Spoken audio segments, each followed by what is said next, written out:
Hello, everyone, and welcome to this very important presentation from Optimum Performance Institute.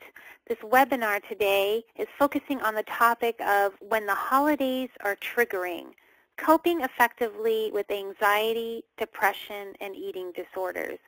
Thank you for being here with us today on your weekend, and we look forward to being with you during this time and presenting and also leaving some time open at the end for your questions.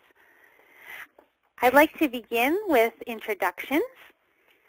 Dr. Robert Bob Fisher is a psychiatrist and the executive director and co-founder with his wife, Ann, of Optimum Performance Institute, who is presenting this webinar today, and the ROAN program, which you'll be learning about today as well. He also serves as an assistant clinical professor of psychiatry at UCLA School of Medicine in the Department of Psychoneuroimmunology, and he's with the Mindful Awareness Research Center. Most importantly, he has a strong desire to reach and serve young people who are suffering from a variety of mental health issues to help them discover their passions, transform, and to be equipped to build a life that they truly feel is worth living. Next up is April. April E. House is a licensed marriage and family therapist for OPI's ROAN program and specializes in eating disorders and body image concerns. She has an extensive background of working with clients suffering from eating disorders all along the spectrum, including the treatment of anorexia, bulimia, compulsive overeating, rumination disorder, binge eating disorder, and body dysmorphic disorder. She has worked with children, adolescents, adults, and their families at the inpatient, partial hospitalization, intensive outpatient, and outpatient levels of care. April is passionate about her work with clients to help empower them to foster self-compassion and self-acceptance, to acknowledge and find appreciation for their unique gifts and strengths, and she incorporates DBT, CBT, insight-based therapy, and exposure therapy. In addition to her work at OPI, April has a private practice in the area and is currently working toward completing her doctorate of clinical psychology at the Chicago School of Professional Psychology in Los Angeles. And finally, a quick bit about me. My name is Debbie Corso. I'm best known for my mental health blog, healingfromdpd.org, and my book, Stop Sabotaging, a 31-day DBT challenge to change your life, and my online DBT classes at DBT Path. I myself suffered from borderline personality disorder and other co-occurring issues for many years. I overcame BPD and no longer meet the criteria. And I now make it my mission to be a part of events like this that help reach the hurting and the suffering, people who are looking for support and help. And I am very happy to be here with you today. So just briefly, I'm going to go over the agenda before we get started, some tips for the Q&A session later in this program. We'll be talking about triggers in the holidays, specifically around issues of anxiety, depression, and eating disorders, and we'll talk a bit about when residential treatment should be a consideration, and then we'll get to the Q&A with psychiatrist Dr. Bob and therapist April. At the Q&A portion, you are going to have an opportunity to ask a question either over the microphone in your device, and if you do that, please do plug in some headphones or earbuds just to eliminate feedback or echo if you choose to ask your question in that way. And we'll show you how to raise your hand if that's something you want to do at that time. And then the other option is what most people opt for, and you're welcome to do as well, is you'll have an opportunity to type your question into a chat box, and then we'll read it aloud and respond to you that way. So I'll remind you of these things too when we get to the Q&A at the very end. Okay, so let's get started. We're all here today to talk about typical holiday triggers and how we can cope most effectively. Now, prior to potentially encountering the experience or the experiences we believe may trigger us over the holidays, we need to understand for our own benefit what is the trigger. Once we identify what our triggers are, we may then be able to connect emotions with them. For example, a trigger may have us feeling anxious, agitated, or angry. Then, at that point, we can decide how we can cope most effectively should we experience a trigger. So this is all preparation and coping ahead. So a trigger during the holidays can start from something as simple as you saying hi to somebody and they're distracted in that moment. It could be your parent, another relative, and that simple non-validating moment, or maybe they make a provocative comment, can stir up all of this stuff in the past or from the past within you. And there you are, you're triggered. So fortunately, we can use coping skills, many of which we will learn here today. Dr. Bob, would you take it away with the topic of anxiety? Thank you, Debbie. I shall. Yes, in fact, let's all engage in a very simple, brief mindfulness practice together before we get into the webinar. Basically, all mindfulness practices encourage one to be present in the moment. And if you're feeling triggered, then you can engage various relaxation techniques to help. So let's try one. Let's try this together. Please close your eyes and in your mind's eye, visualize something very beautiful, very comforting, very powerful, that allows you to spontaneously smile. For me, it's my beautiful Irish wolfhound Bapu, who is no longer with me, but always in my heart and mind. Okay, here we go. Allow yourself to close your eyes, see this comforting, powerful, beautiful image. Feel the spontaneous smile. Slightly part the lips. Take a breath. And with each exhalation, release all cares, troubles, tensions. Let's try again.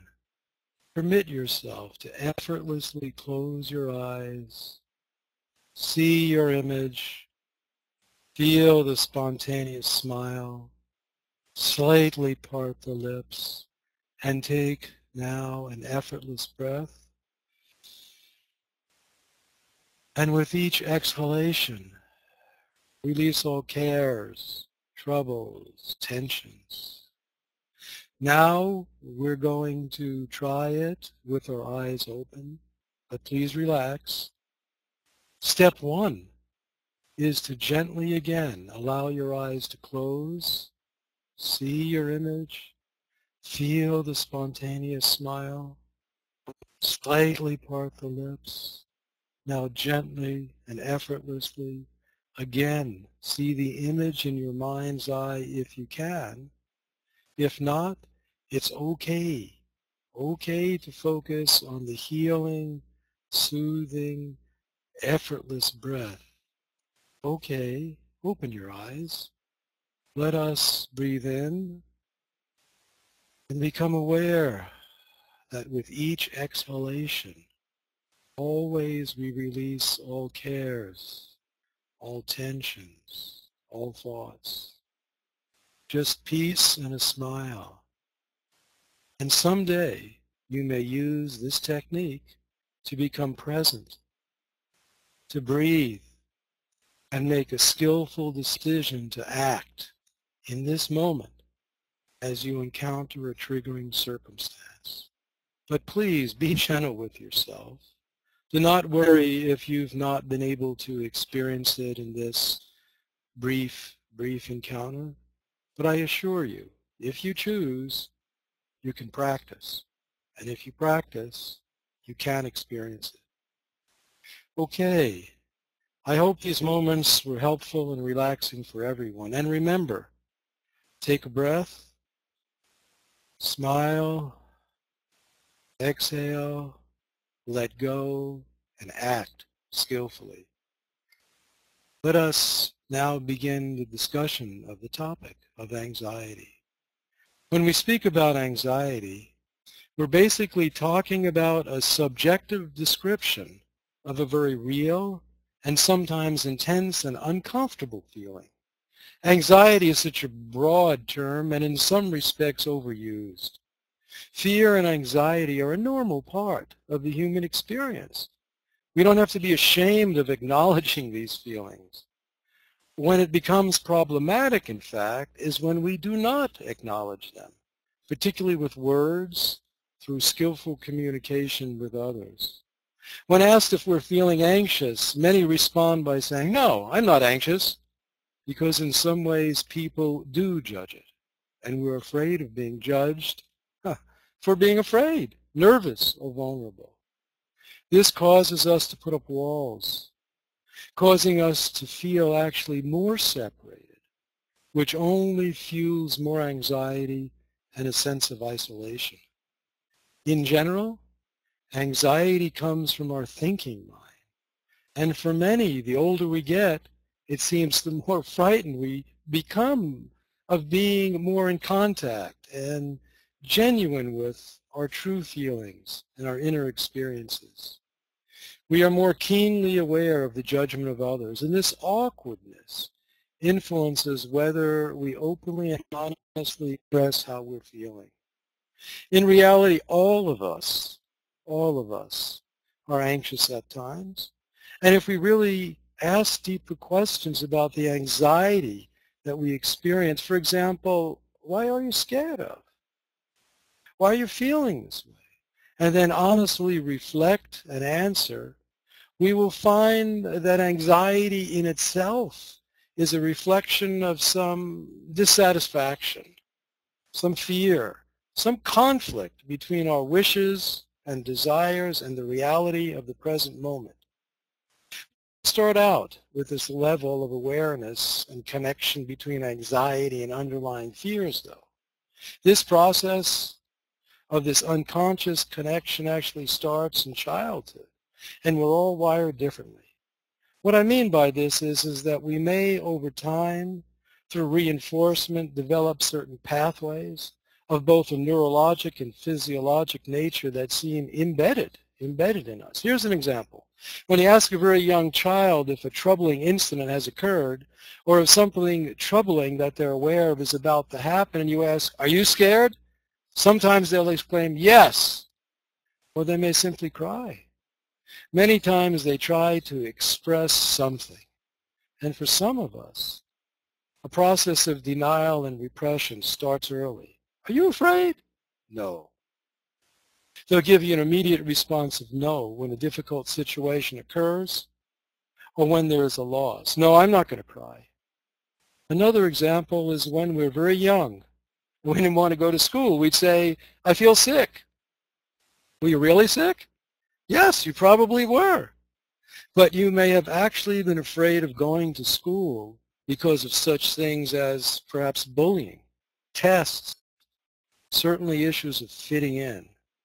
In those situations, we have labeled anxiety as feeling sick rather than expressing our underlying fear and the cause of our actual anxiety. Can anyone think back and remember this?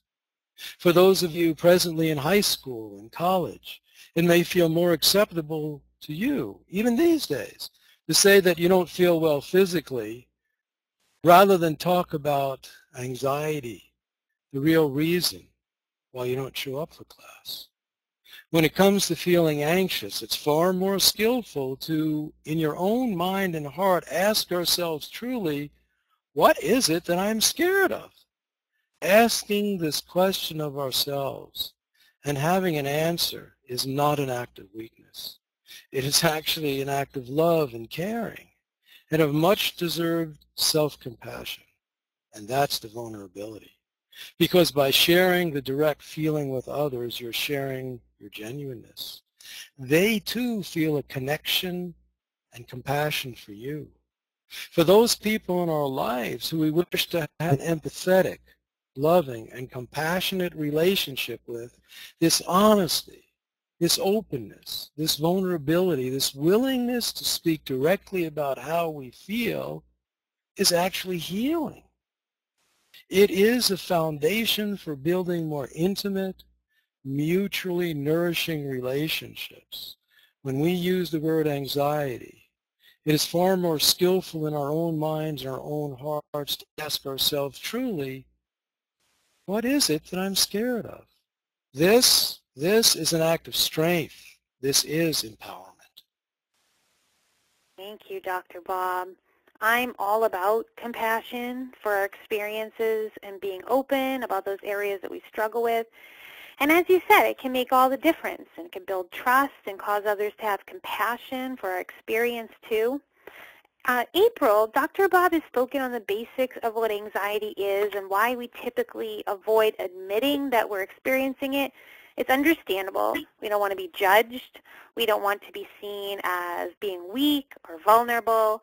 But as he pointed out, we all experience anxiety.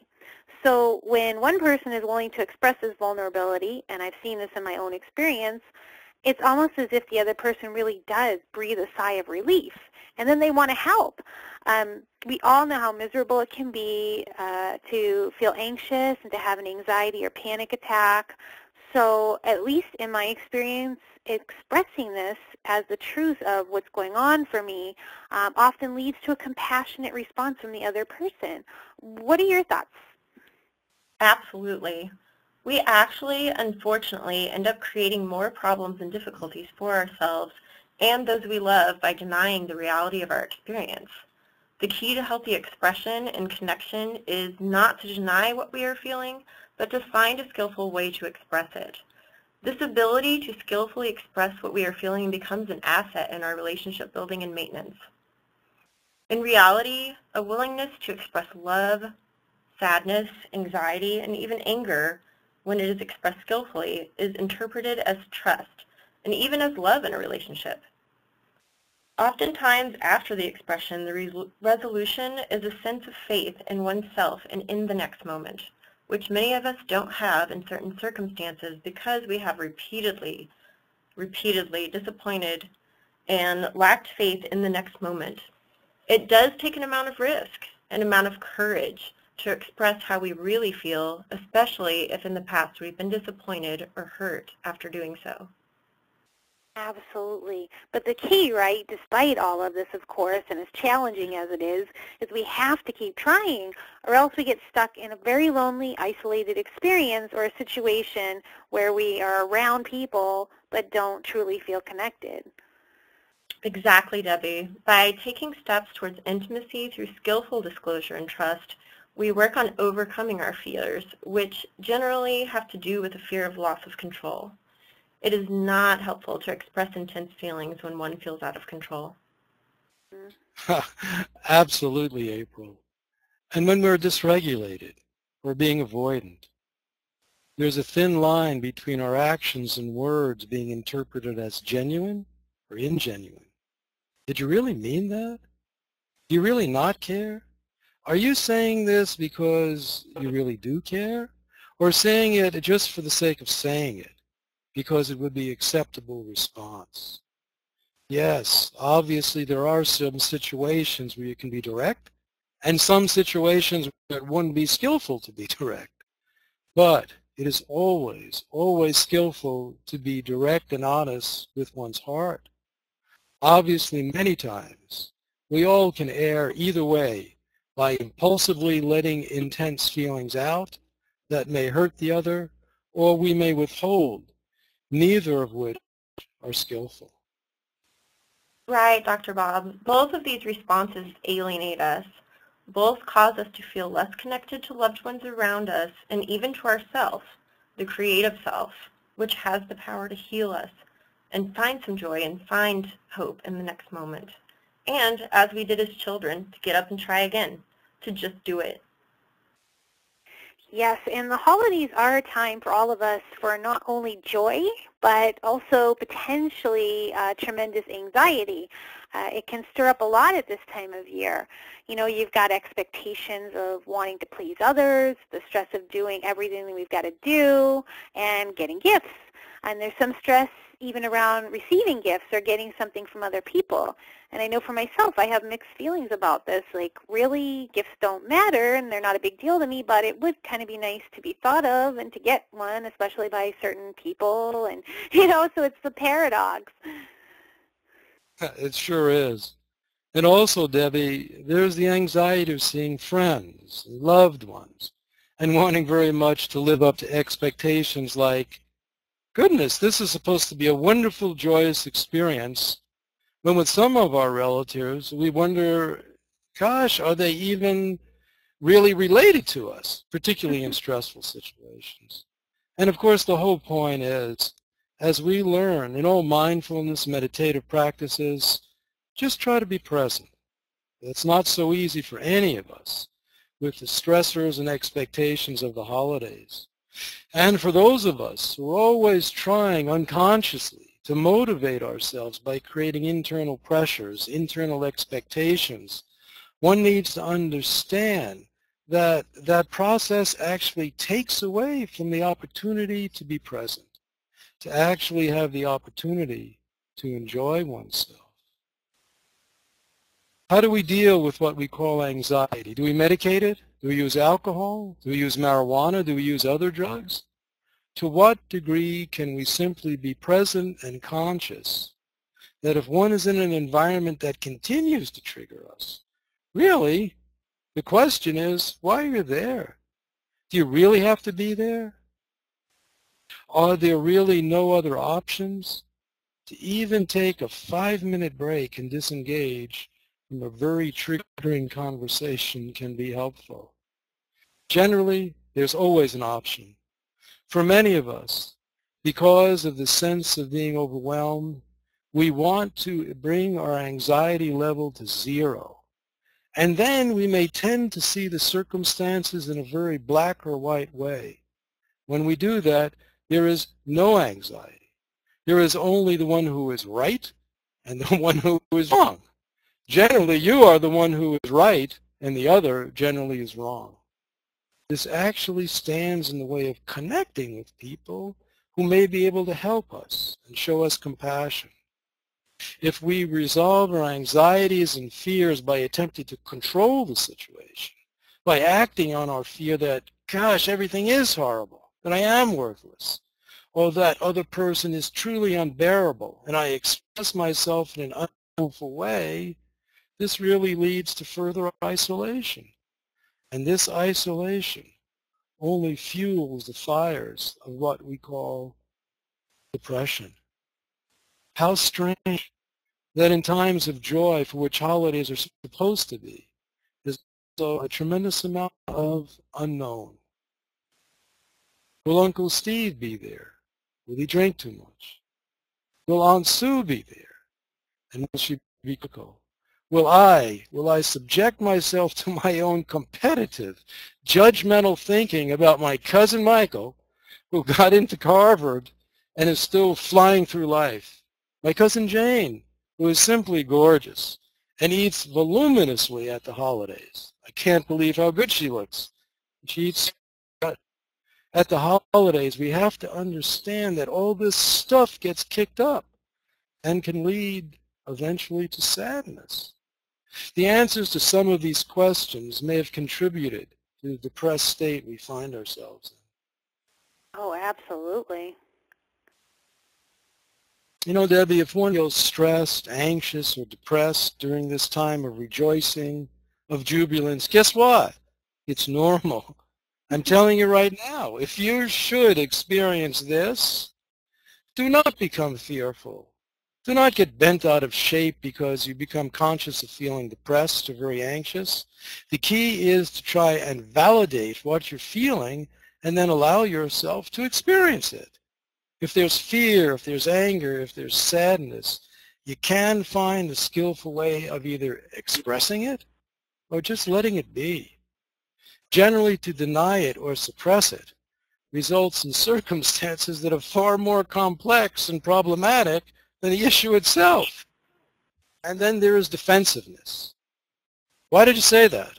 Why did you suddenly move your hand and the wine spilled on me? Why did you? Why did you? Why did you? Right, Dr. Bob.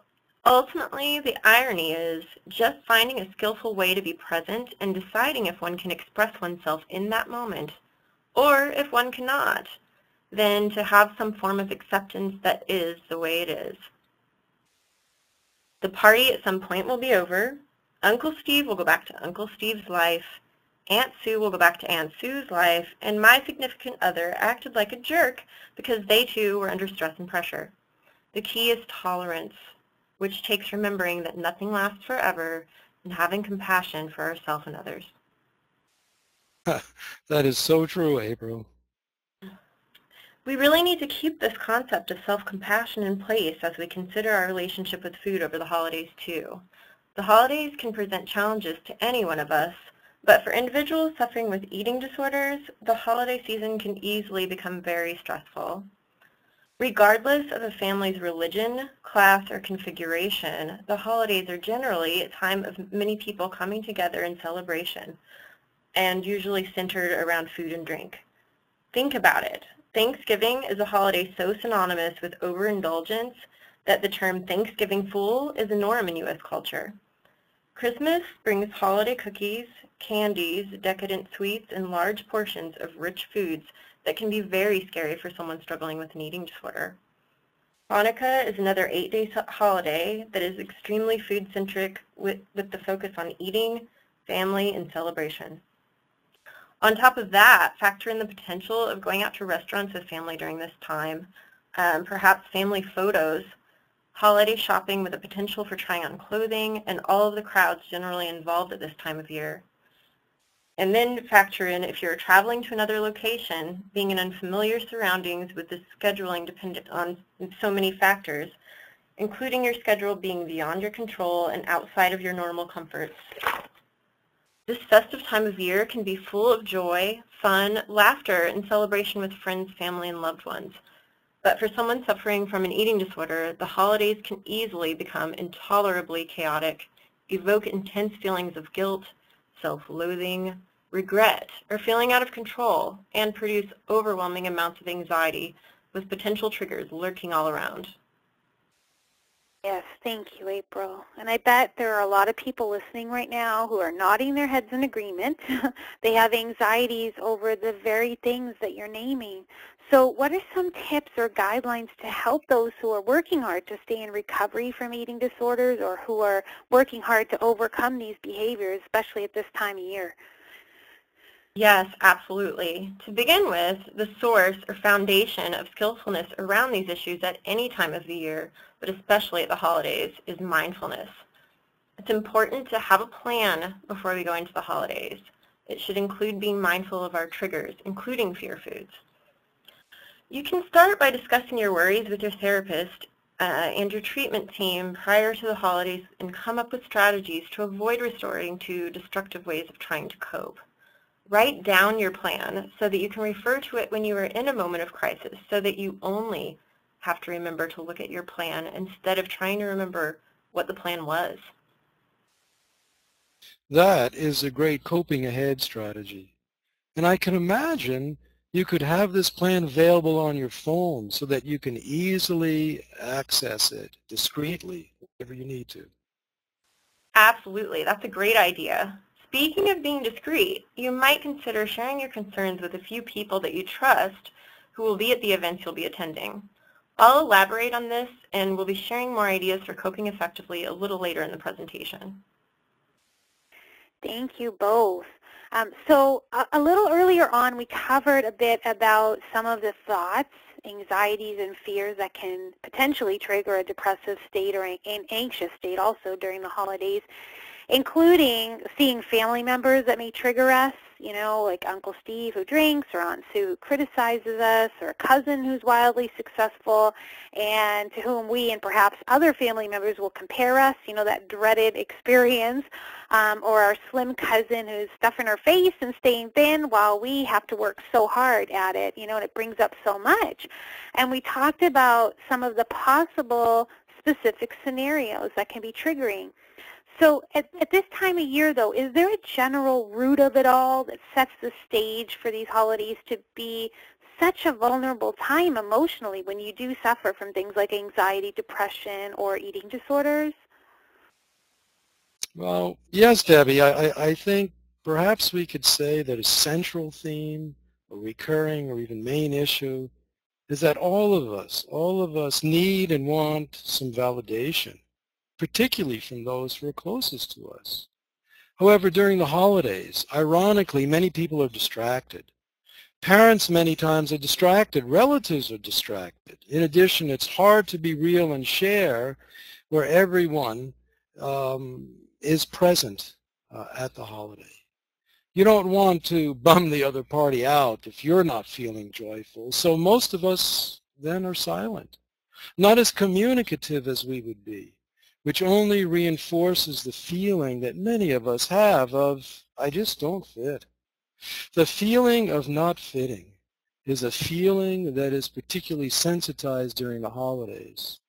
I believe we all want to belong. We all want to be a part of a family.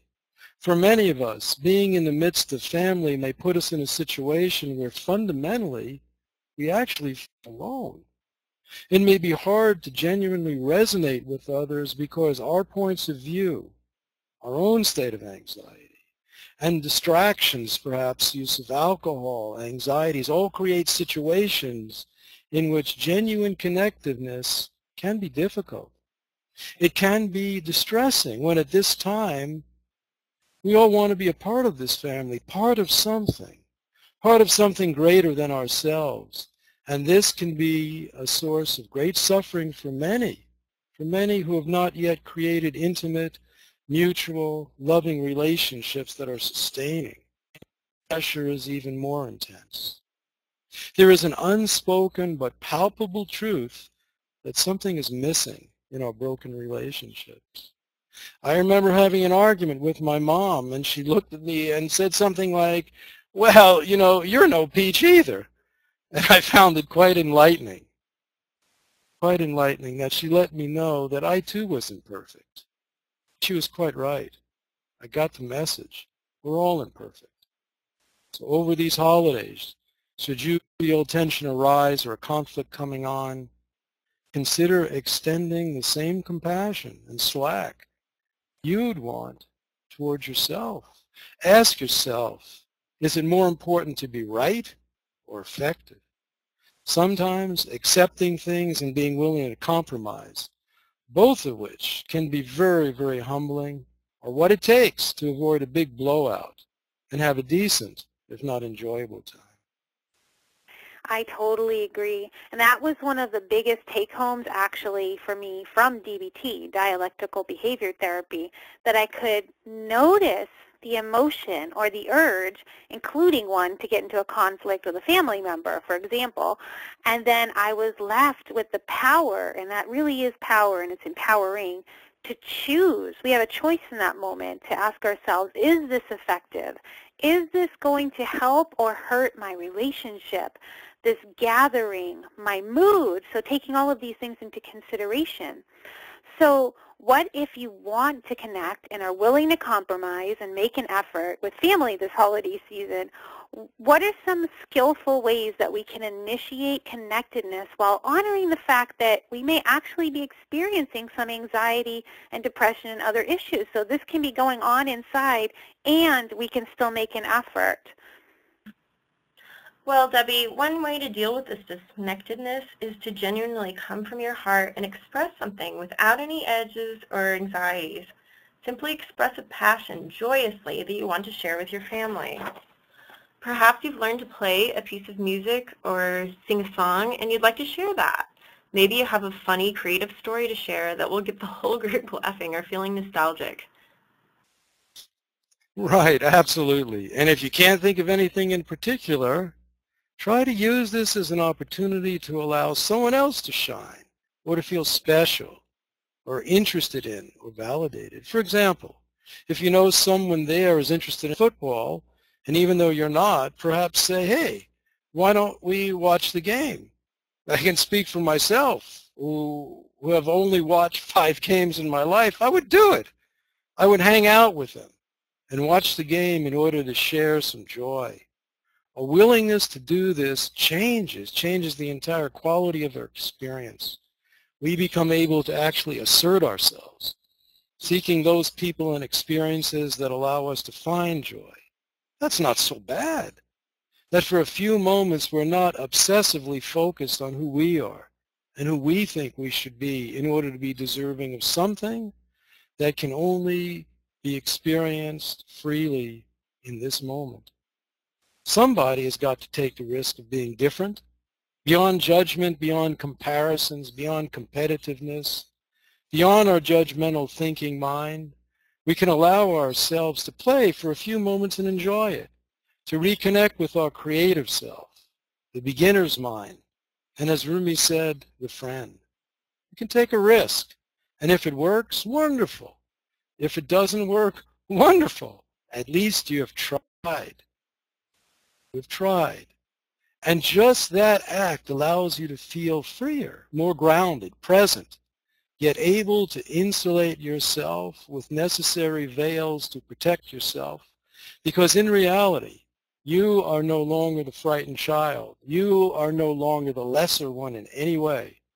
You have an opportunity to be at peace with yourself and to truly share some joy in this moment.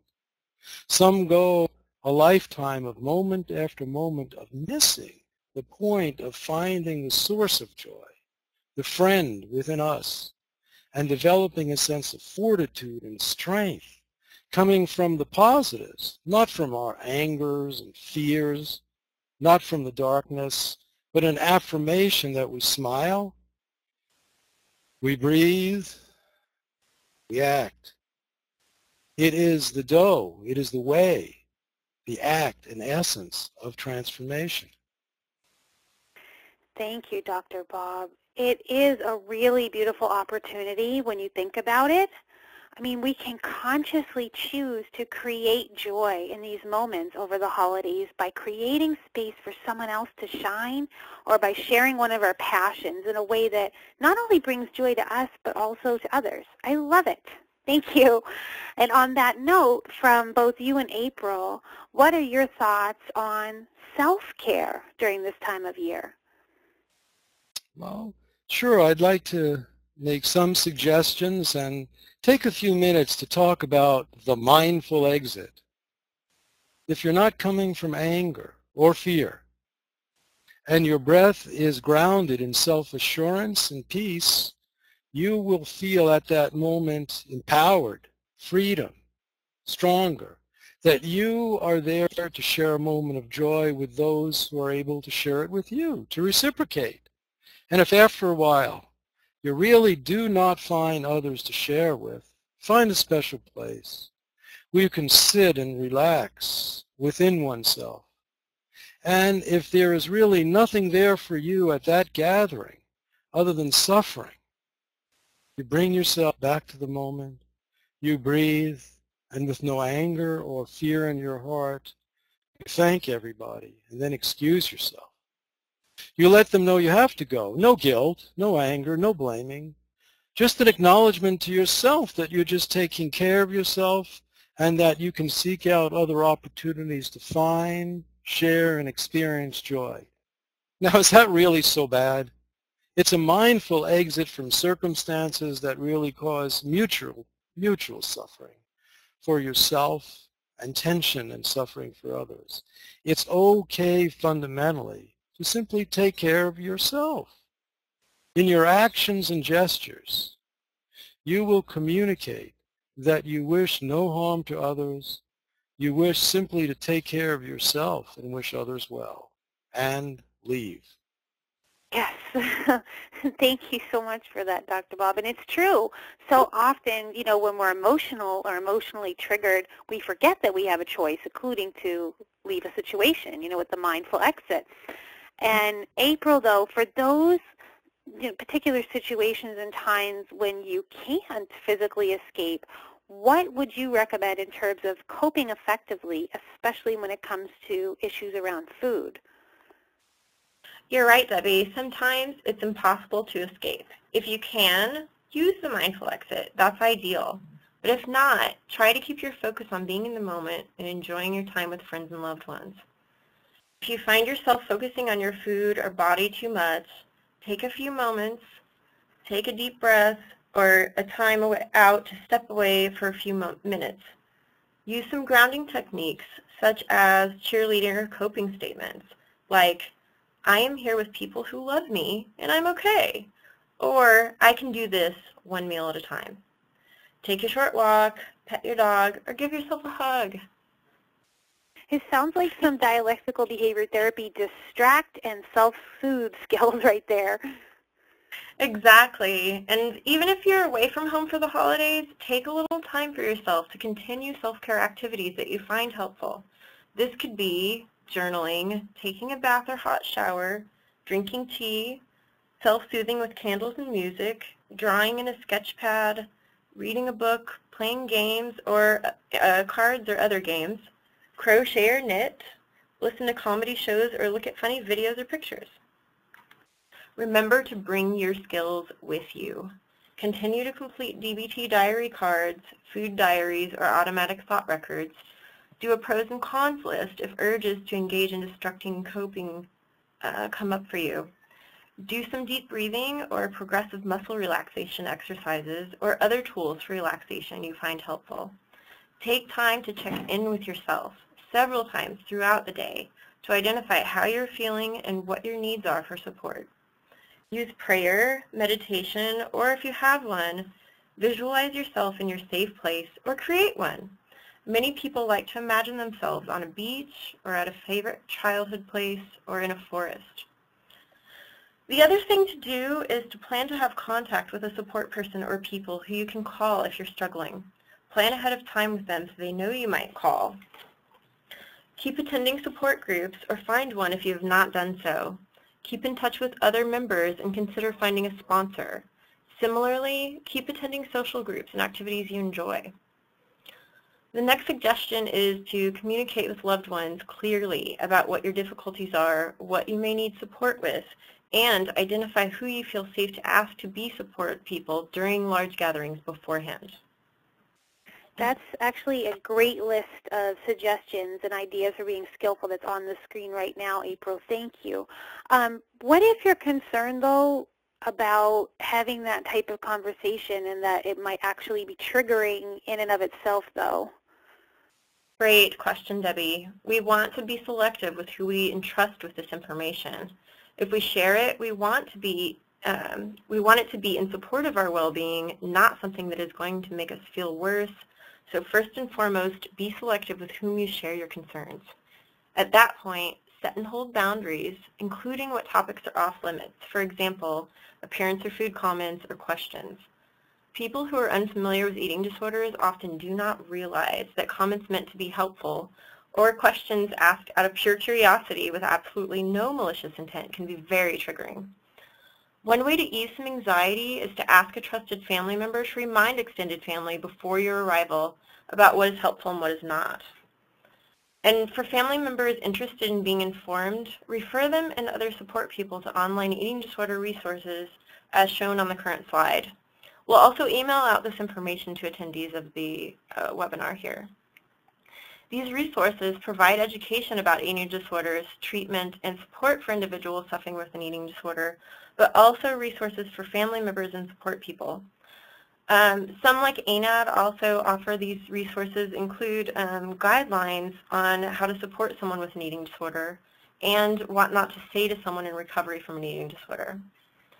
Another tip I've got is creating a secret signal to ask for support from a support person, and this can be really helpful. Perhaps a hand gesture or a code word. If you're struggling with a meal, ask a support person to help you portion your plate. Thank you, April. That is very helpful. You mentioned earlier the impact of changes in schedule on eating disorder behaviors and anxieties. Would you speak a bit more about that at this time? Absolutely. Any of us can feel emotionally dysregulated due to dramatic changes in our routines and schedule. When you have an eating disorder, you feel the impact of this even more so. Be sure to stick to your regular schedule as much as possible while allowing for some flexibility. Follow your meal plan if you have one, or stick to what you know to be healthy and appropriate for you. Resist the temptation to skip meals or restrict food intake up until the big meal in order to compensate. Pay attention to your portion sizes and your hunger and fullness levels. With the added stress of lots of people, fear foods, and heightened anxiety, shoot for a balance of foods you feel comfortable with and try to give yourself permission to have foods you like in moderation. Don't go out of your way to put on an image that you are doing great, able to eat anything you want, for the sake of presenting well to others if you feel overwhelmed. This can totally backfire and raise the urges to act on negative behaviors following the meal. Yes, thank you so much, April, for mentioning that.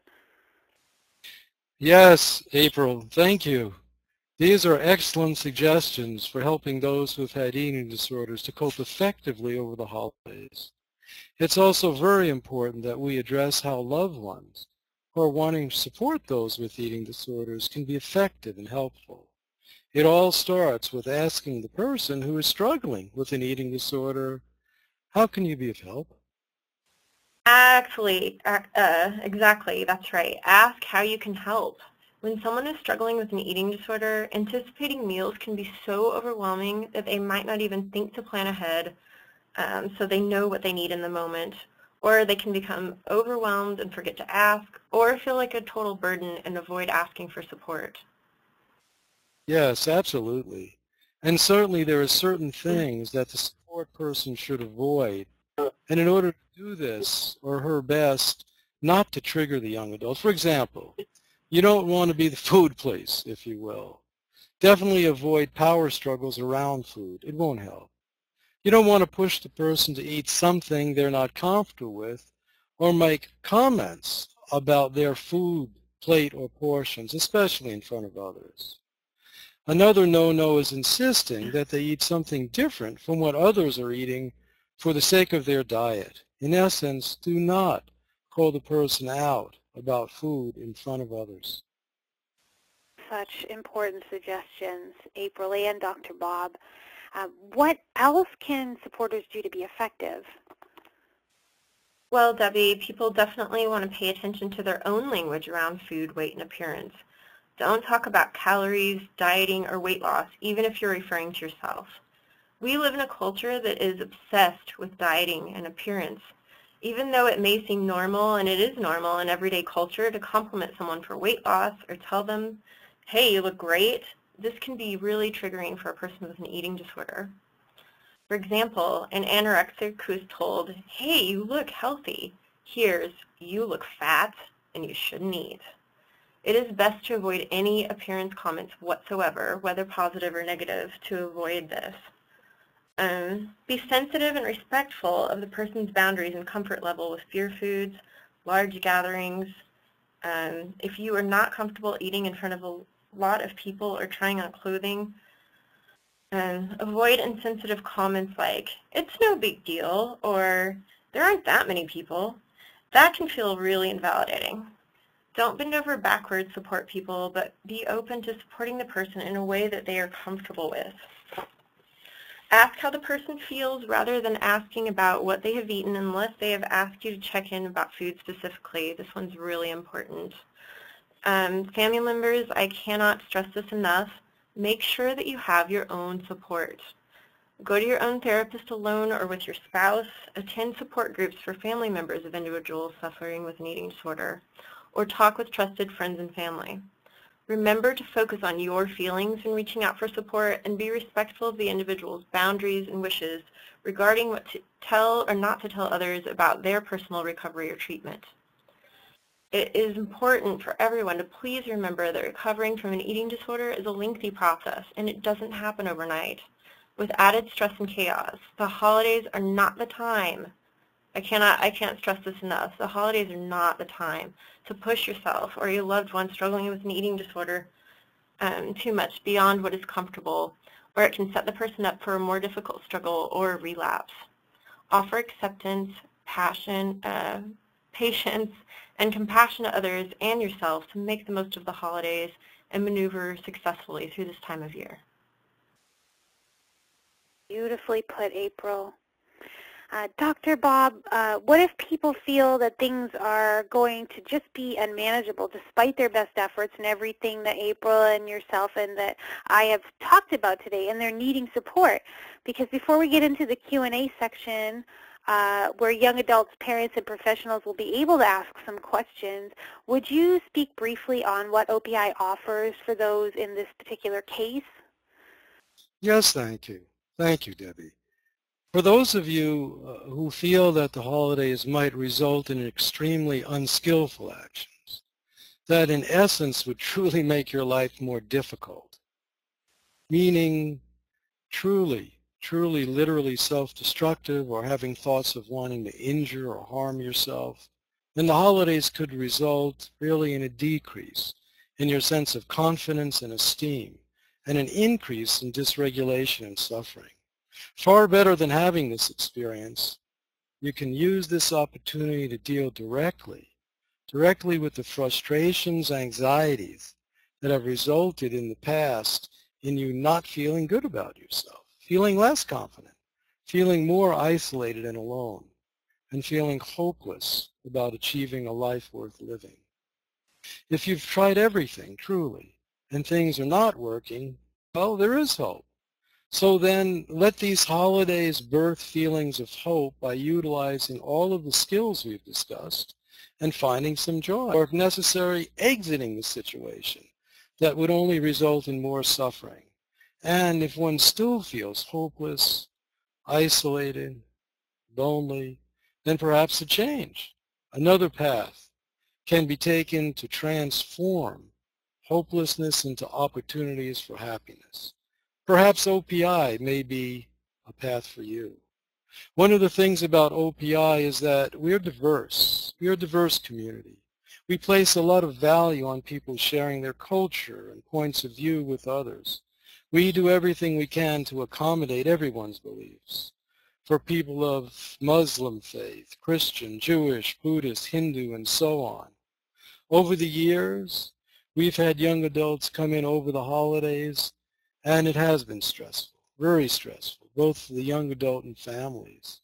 But generally, and interestingly, that perhaps in about 48 to 72 hours after the admission, and this may seem surprising, all parties, both the young adults and the parents, typically express a sense of relief that the young adult is in an environment where they no longer feel alone. They are also with other young adults that are also celebrating in a joyous way, where the aspects of competitiveness do not interfere with the premise that the holidays are for sharing joy. Whether it be the lighting of a Hanukkah candle, the decorating of a Christmas tree, we do both at OPI. The objective is to share the joy without all the pressures of having to perform to meet the expectations of others and our own internal expectations, such as comparing ourselves to relatives, to others. Why haven't I gotten into the best school? Why haven't I had a successful dating relationship? And so on and so on. At OPI, we're all on the same journey to try to support each other by generating patience, tolerance, and compassion for ourselves as well as others. And ironically, for those young adults who have consciously chosen us, an opportunity for growth turned out to be some of the best holidays they've ever had by voluntarily saying, it's time for a change. Visitation is still permitted. Communication by phone is always permitted. The point is there's a space now in which all parties can try to focus on healing and finding some common ground, which actually has always existed, but required all parties to be more tolerant and patient of each other, and obviously more compassionate toward each other. Yes, it's hard to begin the healing process when one is overwhelmed and inundated by habituated patterns of behaviors from all parties, which are triggering and causal in individuals, causal in terms of becoming dysregulated, which is a code word describing the internal pain and frustration that one experiences when he or she feels bitterly alone and misunderstood. OPI can be a safe place to begin the process of changing that which you can change and creating more skillful habits that allow you to navigate the sea of triggers that we all traverse, particularly during the holiday season, when for many the performance anxiety, the competitiveness seem to peak, which only diminishes the experience we all seek, in which we can be ourselves, loving, and just have fun and enjoy ourselves. We can also be distracted by internally focusing on our perfectionistic expectations and certainly externally in dealing with others who believe they have to be at the top of their game to present their sense for the holidays, which is in itself is certainly not the best formula for relaxing and being with those you love and enjoying them. In addition, obviously, in a holiday setting, alcohol and other distractions are abundant, which can result in people being even less sensitive to others and the circumstances in their environment.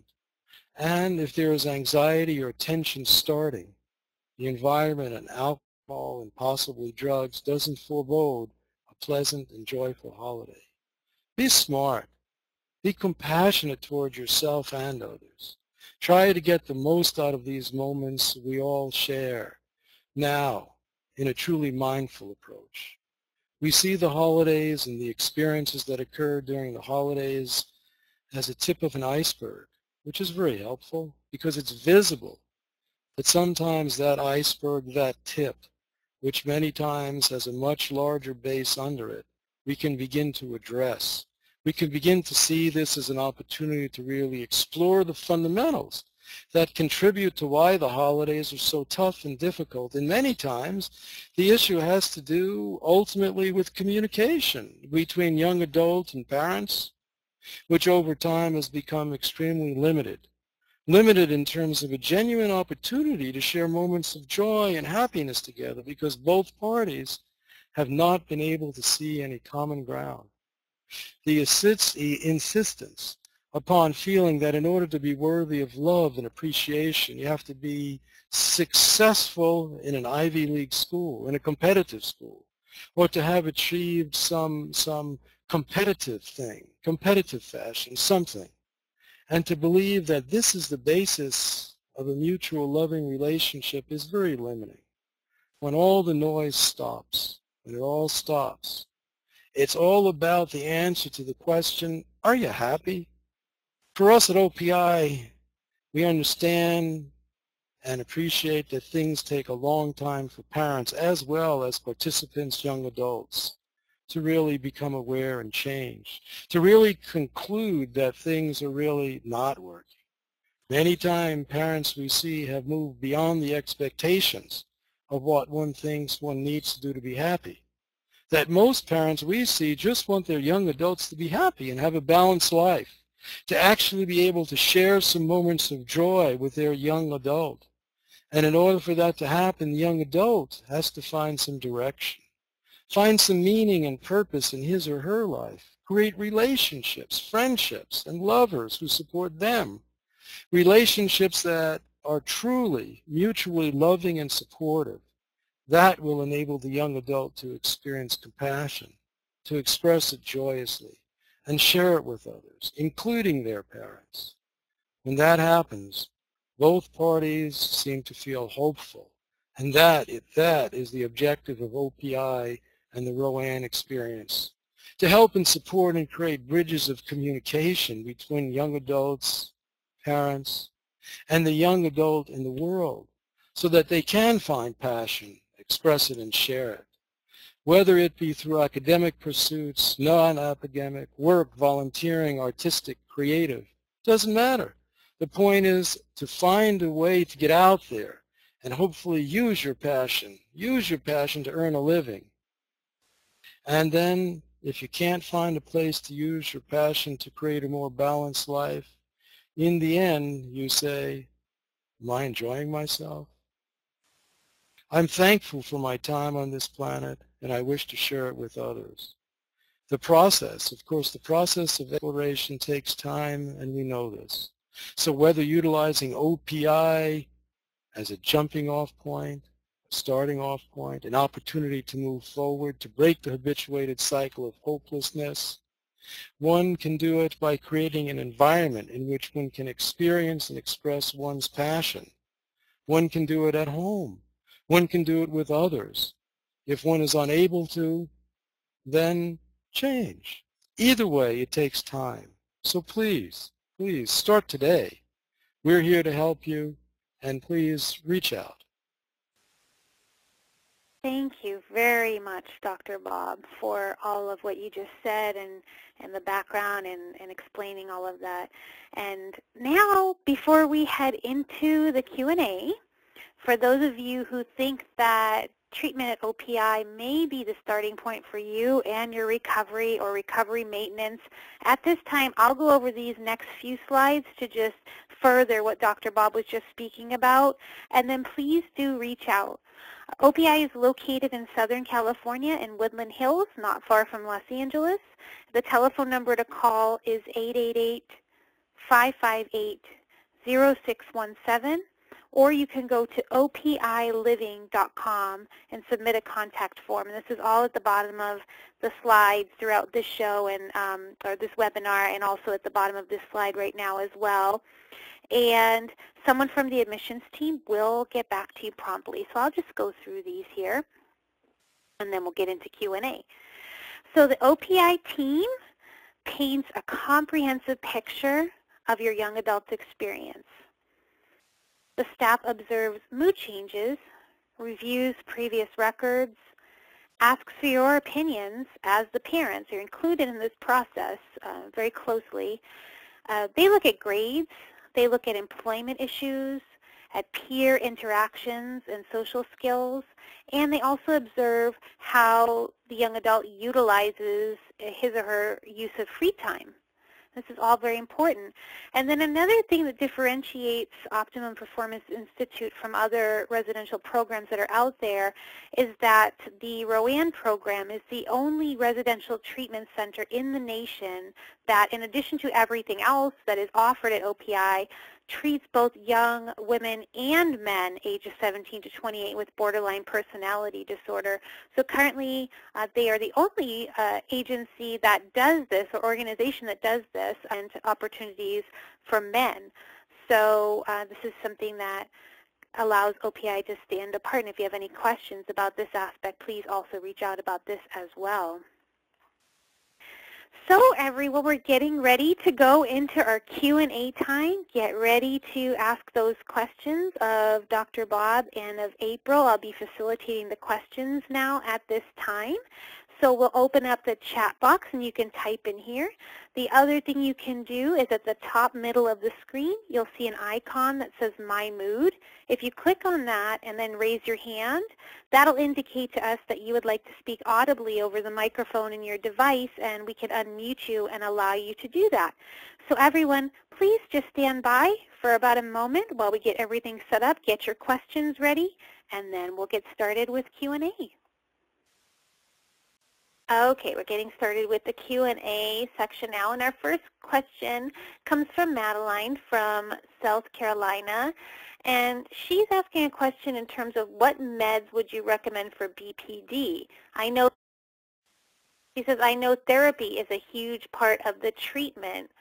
Dr. Bob, how would you respond to that? I'm pretty sure we can't give medication recommendations, but what would be your response to Madeline? Madeline, I think the essence is with the disorder, what's called borderline personality disorder, accompanying it, as with many disorders, as an example, there's a sense of anxiety. There could be an accompanying depression. Part of the difficulty is that one may have more than one diagnosis. So meaning, is it possible for somebody to have a mood disorder, a disorder of mood dysregulation, such as bipolar disorder, and borderline personality disorder? The answer is yes. And one can treat many of the symptoms, whether they be anxiety and depression, with appropriate medications, whether they be antidepressant, anti-anxiety. One can use mood stabilizers, but I think the point is the medications. The medications can allow the individual to be more present, to be able to engage in whatever therapeutic process they find most helpful. Certainly DBT, I think, has a very strong positive history, as do different treatment modalities. such as mentalization, and even a cognitive behavioral combined psychotherapy also helps. So I think the point is medications can be helpful. There are various classes of medications that are associated with different symptoms, but certainly for BPD, the necessity of finding some modality, such as DBT or mentalization, even dynamic psychotherapy. There is a usefulness of all the psychotherapies in combination with the medication. I hope this is helpful. Thank you, Madeline, and thank you, Dr. Bob. And Madeline, please let us know if that was helpful to you, if that response was helpful. Thank you. And then we have Christopher from Canada. And Christopher says, I have written a letter to a program that's offered on the mainland about 6 hours away, but am easily frustrated when it comes to waiting for health care, especially when I know it is something that will help. Do you have any advice on how to go about these feelings of anxiety? So, Christopher, I just want to say I totally understand that, and a lot of times when people are reaching out to me about different things, they say the same thing. You know, there are waiting lists a mile long, and if you're really motivated and excited and wanting to get help and wanting to get better, and you're faced with like a 6-month waiting list or 6 hours away for a place that can help you, that can be really frustrating and anxiety-provoking. So I'm wondering if Dr. Bob or April could also address Christopher's question about, you know, any advice or suggestions or tips for dealing with this type of anxiety when you're in waiting for the help that you want and need. Well, I have a thought, Debbie. It's small, and that is, like for all of us, to have support can be quite wonderful. And the really interesting thing that I've learned, certainly from the young adults I've worked with, is the positive power of the net and connectedness. That one can go, there are numerous support groups, which can be of some help. I guess the issue is not to feel so alone. And there are many, many people that share the same frustration, so therefore utilizing the net to connect with others can be quite helpful, quite helpful. And that situation too, Christopher, I'm not sure, and you don't have to disclose it here, you know, what your issues are, but as Dr. Bob was saying, there are a lot of online resources for support, and particularly around borderline personality disorder. I do tweeting under @HealingFromBPD, and there's a hashtag for BPD Friends, and that hashtag has helped people from around the globe to connect and to, you know, really bring home the fact that we're not alone, and pretty much 24 hours a day, there's no guarantee, but oftentimes 24 hours a day, there's somebody on the planet who is, you know, going to pick up that hashtag and say, hey, I'm out here too, and you're not alone, and that's something I've seen too across the board for other types of disorders and issues that people face. So I really like that idea because with the virtual community, we can connect to people all over the globe pretty much all day and all night. So that's excellent. And thank you. And Christopher, let us know if that was helpful. And we thank you for your question. Thank you, Dr. Bob, for answering that one. Next, we have Adrienne, and Adrienne's asking, are there any specific skills I can use to deal with contagious moods? She says, I have very negative family members, and when I'm around them, I become very negative. I'd like to find a way to retain my sense of self around them. April, I think I'll throw this one to you if you don't mind, and before I do, I'll just say, Miss Adrienne, who I know from around the web, Okay. The first thing that I would say as a peer is that boundary bubble. You know, just remembering to remember where you end and they begin, and that they are them and you are you, and they are a separate person and entity, and just remembering to protect yourself with that boundary bubble. So that would be my input, and I will throw it to April for some other ideas or to elaborate on that one perhaps. Thank you, Debbie. That's exactly what I was thinking, actually. It's really easy when you're around a bunch of negativity to kind of let that in, and I have a couple specific ideas that I actually recommend for clients a lot in these situations. First and foremost, going back to what we've been stressing, to really use your mindfulness and, be intentional about, who you want to be and what you want to get out of the interaction. But I like what you said about the bubble. That's what I was going to say, actually, is literally using some visualization of like a protective shield, a bubble, whatever, if you will, around you. That can help just remind you, and then, pulling yourself back away from people, maybe doing a little bit of grounding, breathing, and reminding yourself, this is me, that's them, these are my feelings, those are their feelings. So really just staying grounded in the present moment. I hope that's helpful. Thank you so much, April. I'm sure it was, and if Adrian could just give us some feedback and let us know if that was helpful. If you need further elaboration or have additional questions, you're welcome to do so, Adrian.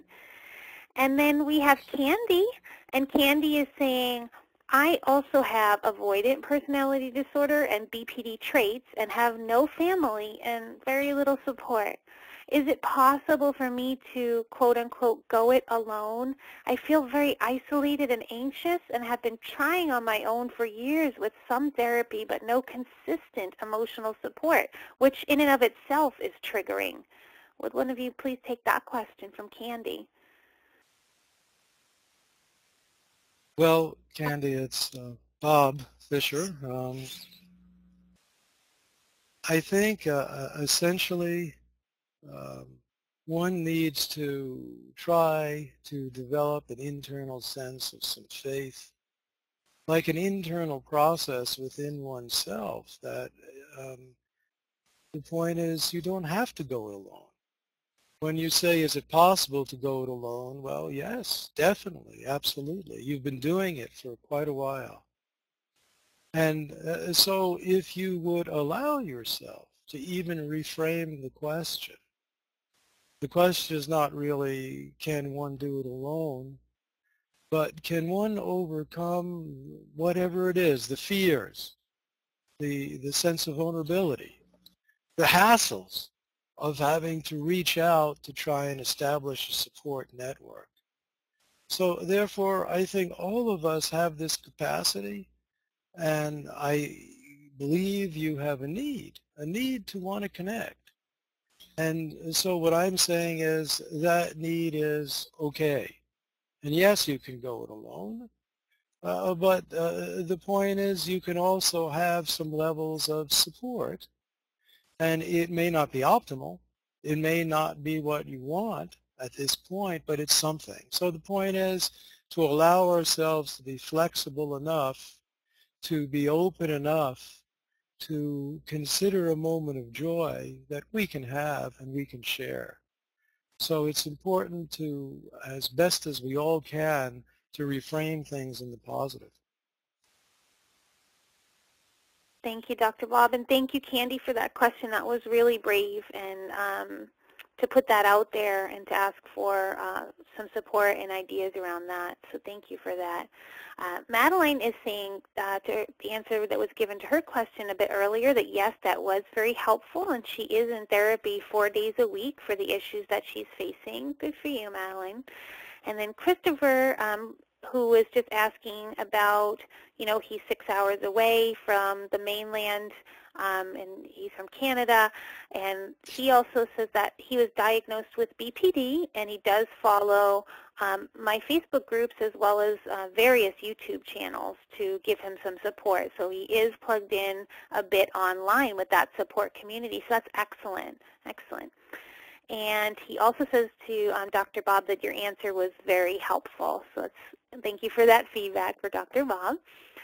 And then we have Christina, Christina says, we spend a few days with out-of-town family members during Christmas. My 19-year-old daughter does not want to go this year for the first time. How do we balance her situation with that of our 15, I think it says, this means 15-year-old son who has BPD, who wants to go spend time with his cousins. This has been our tradition their whole lives. My 19-year-old daughter has BPD and has a hard time being with the whole family. Hope I understood what you typed correctly, Christina.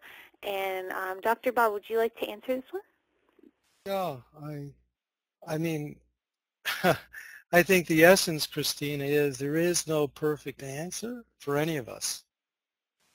And obviously, the issue is how can you achieve a suitable compromise when the needs of one child would direct you in one direction and the needs of another child would direct you in a totally different direction.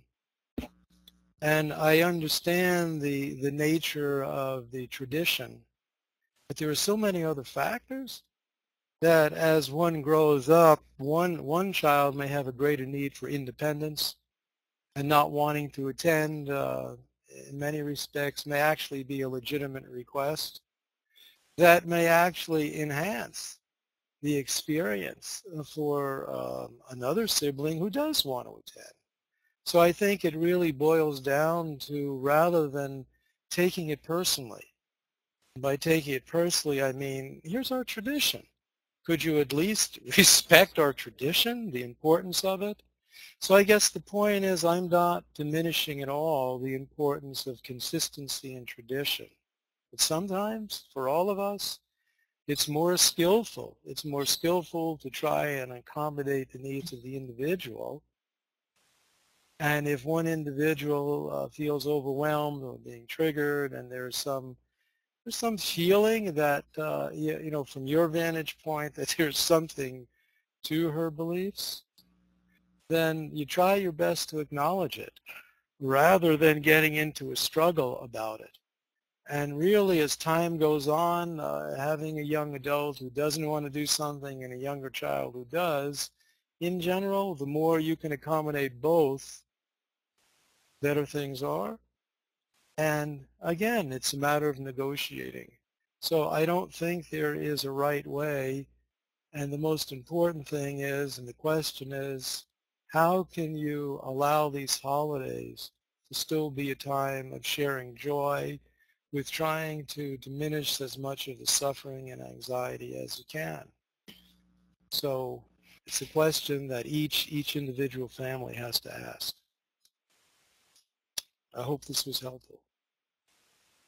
Thank you. Thank you, Dr. Bob. Christina, please let us know if that was helpful, and thank you for your question and for putting it out there and asking for some support and ideas around how to balance the situation in your family. She wants to clarify, Christina wants to clarify that her 15-year-old son doesn't have BPD. It's her 19-year-old daughter, and that she said it was very helpful, Dr. Bob, and thank you as well. And Adrienne is also giving feedback on the response she received to her question earlier. She says, that was helpful. Thank you. I forgot about the bubble suit. I'll have to dust it off. Sounds like a good plan. Definitely. Sounds like a really and Candy is saying thank you. And at this time, do we have any other questions, including any specific questions around eating disorders or behaviors around food that might be anxiety-provoking or triggering for anyone that you'd like to get some support and ideas from April, who specializes in this during these last few minutes that we have together on this webinar? We'll open up the floor, and I'll wait a moment to see. And any other questions as well in regards to triggers around the holidays, even if they're not food-specific or eating disorder-specific. Last chance before the webinar is over in a few minutes. And Christopher says, I do have a question for April, but I have to write it up. Okay, well, we'll give you a moment to go ahead and do that. Great. And in the meantime, do we have any other questions coming in? If not, we'll just pause, and enjoy a moment of silence together while we wait for that. Peggy says, thank you, Dr. Bob, April, and Debbie. Your webinars are very informative. Oh, thank you. Great. You're welcome. We enjoy doing these, don't we, guys? Absolutely. You do too, Dr. Bob, right? I do, Debbie. That's very kind of you, Peggy, to express that appreciation. Thank you. And Peggy saying the time goes too fast. I know, and I'm looking forward to, in 2015, doing a bunch more on topics that are of interest to the community. So in the meantime, while we're waiting for Christopher, please feel free to go to OPI's Facebook page, Optimum Performance Institute it's under, and request, give us some ideas of what it is that you would like to discuss in these webinars, and you can also tweet at OPI Living and put your requests out that way as well. And Christina was having difficulty with hearing the presentation at the beginning before we went into the Q&A and asked, will it be available to read or hear it anywhere? And yes, this entire presentation will be available on opiliving.com as well as OPI's YouTube channel and all of their social media platforms midweek next week. So also if you follow me on healingfrombpd.org or any of my social media platforms, Facebook, Twitter, Google+, Tumblr, all of those good places, I'll remind you guys as well that this is available. Okay. Adrian says it was great to hear your voice, Debbie. Oh, thank you, Adrian. I miss you, and I miss your voice, too. Yeah, I want you to come back as a senior student. Think about it.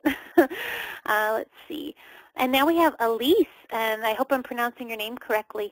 Elise says, I understand that this presentation was directed toward young adults, but what if you are the divorced parent living alone and far away from family members from whom you've been estranged from? I also have isolated myself where I live. Besides using DBT and mindfulness skills, do you have any suggestions other than using the internet to help lessen the pain and the loneliness? Dr. Bob, will you please take this one, and then April will have Chris's question right after that. Yes. I think it's a question we all ask, and the answer is very unique to oneself. I mean, fundamentally, it's a matter of trying to allow yourself to get into the state of consciousness that you had when you were trying to learn to walk, when you were trying to learn to accomplish these incredible things, to kind of get in contact with a creative, more of a fun, more of an open part of oneself that will allow you naturally to move towards expressing yourself. Meaning if you like animals, maybe it's time, you don't have to own one, you can spend some time at a shelter. Whatever passions you have, well, one can go, we have young people that love horses, you can go and actually care for them. So to be around something that even as a child that you enjoy, to recapture something within yourself. If you like listening to music, listen to it. If you've always wanted to explore or do something, I mean, try it. I mean, I didn't have the courage until I was in my late 30s to try martial art, which was something I never thought I could do. And it was late, but you can do it. You can do it. So a few moments of you just being with yourself in a more relaxed state, an enjoyable state. Just allow yourself to feel something that you enjoy, and just try to pursue it and try to share it, first with yourself and then with others. That's a beautiful response, Dr. Bob. Thank you for that. And Elise, I hope you found that helpful and that gives you some ideas to consider what things might bring you some joy and connectedness, and what things you are passionate about or maybe had a passion for in the past that can be reignited, that will bring you, some sense of connection and more purpose into your life. So again, another very brave thing to put out there, so thank you very much for doing that. And no doubt there are others out there who feel the same way and haven't been to bring themselves to, pose that question, and you've helped them as well. So thank you so much. And now to April.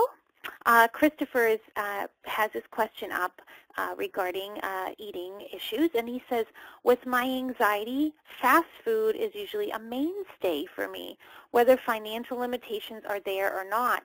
There is a lack of interest after a while due to the depression that kicks in, and although eating this food makes me feel worse in the long run, it is oftentimes difficult to not indulge in these self-destructive food choices. Do you have any advice on how to overcome these feelings? Yeah, Debbie, I do. Christopher, thank you for your question. I think this is a topic that a lot of people struggle with, especially when they're on the go, they're very busy with work, and not wanting to sit down with other people. I get that, and how it can be isolating and kind of like a choice that makes sense in the moment, but it sounds like you kind of regret it later on. It's a habit that we get into, very negative, destructive habit, like you said. However, I would just suggest to be kind to yourself. It's a process to shift over to healthier eating, and so, the more you were to beat yourself up or, do that to yourself around making those choices, the more difficult it's going to be, and you'll be in a destructive cycle. But I would just suggest, I don't know what you have in your area as far as grocery, but a good thing to start with is maybe just some meals that are kind of pre-prepared a little bit, but fresh, and what to do with the feelings. I would definitely recommend some mindfulness around the feelings with it, and definitely have support, whether it be therapy or a support group or something like that. So I hope that's been helpful, and let us know, and I'd be happy to clarify anything or cover something different. Thank you very much for that, April. Christopher, hopefully that was helpful to you and gave you some ideas and encouragement there. Christine is responding back, great, that she's going to follow us on Facebook, and said thank you. Christopher said he just was elaborating on his post that besides using the few DBT skills that he learned over the internet, he was looking for some additional suggestions, which you provided, which is wonderful. And Elise says, thank you. It is exactly what I have been thinking about. So, Dr. Bob, you really validated her idea that she's been having too, that she needs to get in touch with a passion and get connected and feel that sense of connectedness by getting out there and doing something that has meaning to her, to bring that into her life again. So very validating experience for Elise today. Maria's having some difficulty with hearing, and so fortunately the recording will be available. Sorry for any trouble you've been having, Maria. Sometimes these technical things are a little bit wonky, and we don't know exactly what's happening with each individual configuration and setup. So sorry you're having that experience today. You will have access to the recording. Christopher is saying, thank you, April, Dr. Bob, and Debbie. Your webinar was very helpful. Got quite a few notes for my self-help journal. That's fantastic. I'm so glad you were able to make it today. Now I believe I remember you posting, maybe it was on Facebook or YouTube, saying that you were going to be here. So thank you. I'm glad you made it. And then Candy says, thanks, Debbie, Dr. Fisher, and April. Much appreciated. Thank you, guys. Thank all of you for being here with us today. We'll take a moment to just say goodbye and any final thoughts or anything like that. So Dr. Bob and April, do you have any final thoughts before we close the webinar today, and then we'll wrap it up? Yes, I wish for everybody that you try to make the best of these holidays, and just go easy on yourself, and I hope they're joyous for you. I would say the same thing. I'm glad that these things were helpful, and just be kind to yourself and check in when you need to take care of yourself. Yes, I'm on board with everything they said, and also just that the reoccurring theme throughout the presentation, which is to tap into that sense of self-compassion and remember you're doing the best that you can where you are with the tools that you have, and you showed up here today to empower yourself, to strengthen yourself, to get some support and additional ideas and strategies for being skillful. So you're really working hard. So acknowledge that and notice that, and please don't be too hard on yourself if you have a little bit of trouble or anything like that. Just, you're doing the best you can, and remember that and stay encouraged. So thank you guys so much for joining us today. And if you would like to reach Optimum Performance Institute, you can go to www.opiliving.com. From there, you can also follow all of the social media platforms, and there's also an area where you can sign up for the newsletter, and that will help to ensure that you don't miss out on future events like this. And you can actually check off the categories that are, of interest to you. So, it might be borderline personality disorder, it might be bipolar, it could be eating disorders, could be depression, anxiety, whatever topics specifically interest you, so that we can be sure to let you know when something comes up like this, so you can come and join us again and be a part of it. And then the toll-free number to call Optimum Performance Institute in the United States, the toll-free number is 888-558-0617. Thank you guys again so much for joining us. Look out for this video presentation to be on the OPI website and on YouTube, as I mentioned earlier, and for future events like this. Happy holidays, and thank you again. Bye, everyone.